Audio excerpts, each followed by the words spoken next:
How to sync Sonic Rumble with cloud or account. First of all, open the game on your device. Then tap the three horizontal lines in the top right corner to open the game menu.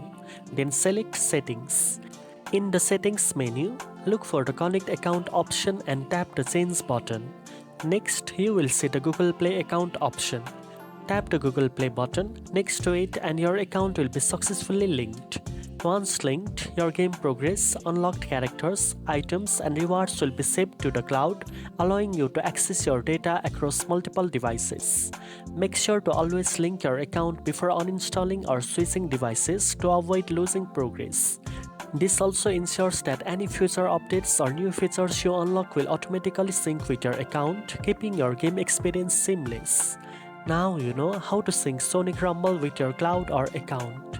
If you found this video helpful, don't forget to like, share and subscribe for more gaming tips. Thanks for watching and I'll see you in the next one.